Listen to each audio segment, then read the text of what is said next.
নমস্কার বন্ধুরা, দেখুন পাউরুটি দিয়ে চপ তৈরি করছি। 1 কাপ বেসন, 1 কাপ চাল গুঁড়ি, জিরে ফ্লেক্স দিয়েছি, জিরে গুঁড়ো দিয়েছি। এখানে গাজর কুচি রেখেছি, পেঁয়াজ কুচি রেখেছি, ক্যাপসিকাম কুচি রেখেছি, কাঁচা লঙ্কা, টমেটো, রসুন কোড়া, একটুখানি আলু দিয়েছি চিড়ে চিড়ে করে কেটে। আর এই পাউরুটিকে এই সাইডের কালো অংশগুলো বাদ দিয়ে দিচ্ছি, এইগুলো বাদ দেব। আসুন কীভাবে তৈরি করছি দেখুন। প্রথমে এতে নুন দিয়ে দিচ্ছি, নুন দিয়ে পেস্ট করেছি। পেস্ট করে নিয়ে এবারে গাজর,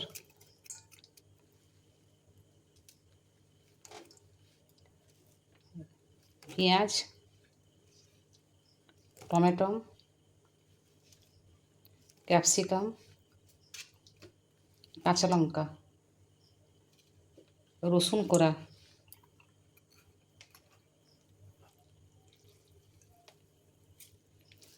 একটুখানি অল্প করে আলু কোড়া দিয়েছি।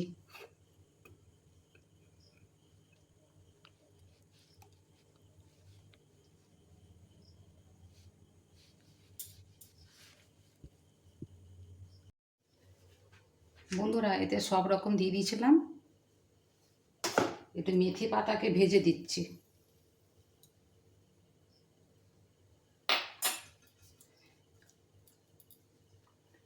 আর এই যে পাউরুটি রেখেছিলাম একটু ধুয়ে নিয়েছি, মানে ভিজিয়ে নিয়ে এইভাবে নিগড়ে নিতে হবে।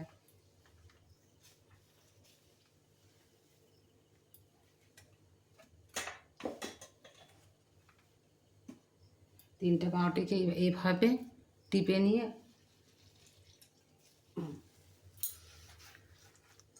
এইভাবে এই মিক্সের সঙ্গে সব রকম মাখিয়ে নিতে হবে।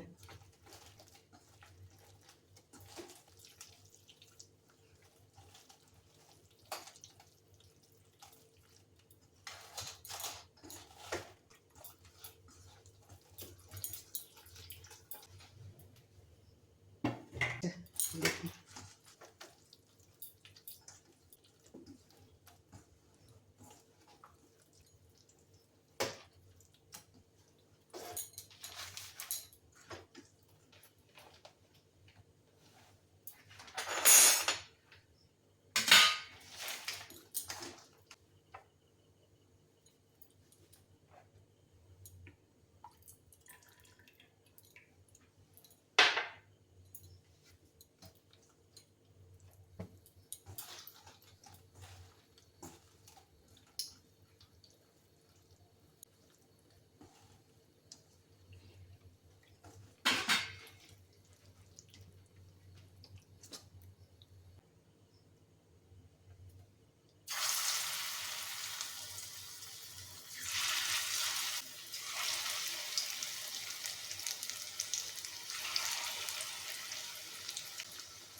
বন্ধুরা আমার দেখুন পাউরুটির চপ রেডি। একটু বিট নুন দেবেন, একটু চাট মশলা দেবেন, দিয়ে এইভাবে গরম গরম ডুবিয়ে সার্ভ করে দেখুন। দেখুন কি সুন্দর নরম নরম হয়েছে। কমেন্ট করবেন বন্ধুরা খেয়ে। রাধে রাধে।